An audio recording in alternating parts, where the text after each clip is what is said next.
बिस्मिल्लाहिर्रहमानिर्रहीम। अस्सलाम वालेकुम दोस्तों, कैसे हैं आप सब। उम्मीद करती हूँ ठीक ठाक होंगे और खैरियत से होंगे और ईद की तैयारियों में मगन होंगे।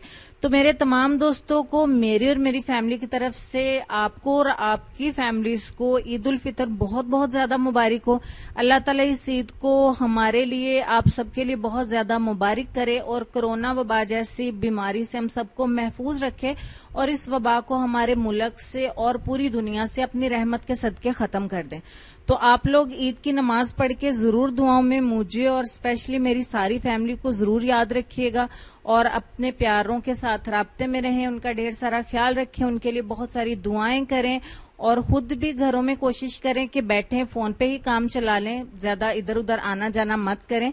मुझे पता है कि मेरे कहने से आप लोग बाज तो नहीं आएंगे, लेकिन कोशिश करें कि एक शहर से दूसरे शहर या एक जगह से दूसरी जगह भी अपने प्यारों की तरफ ना जाएं, ताकि आप भी महफूज रहें और वो लोग भी महफूज रहें। तो मुझे पूरा यकीन है कि बाकी हमेशा की तरह जैसे मैं आपको विश करती हूँ और आपको यही कहती हूँ कि ईद जो है वो अल्लाह ताला हमें तोहफा देते हैं, बहुत प्यारा तोहफा, तो इसको जरूर एंजॉय किया करें। किसी भी रोने धोने में या किसी भी छोटी मोटी परेशानी की वजह से आप अपनी ईद को जाया मत किया करें।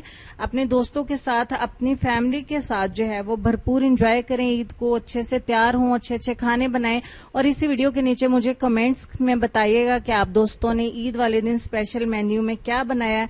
मैं उसको इंशाल्लाह जरूर अपने मोबाइल के ऊपर रीड करूंगी और कोशिश करूंगी कि जिनके रिप्लाईज कमेंट्स सबसे ज्यादा प्यारे होंगे उनको मैं रिप्लाईज भी करूंगी। अपने बच्चों का, अपने वालिदैन का, अपनी खूबसूरती और हमेशा की तरह अपनी सेहत का ढेर सारा ख्याल रखें। इंशाल्लाह बहुत जल्द ईद गुजर जाने के बाद दोबारा से ब्यूटी और हेल्थ वीडियोस का जो है वो हम आगाज करेंगे। अभी आप अच्छे से वीडियो को एंजॉय कीजिए, ईद को एंजॉय कीजिए। तो इंशाल्लाह बहुत जल्द मिलती हूँ बहुत नई और जबरदस्त वीडियो के साथ। तब तक के लिए दुआओं में मुझे और मेरी फैमिली को याद रखें। अल्लाह हाफिज।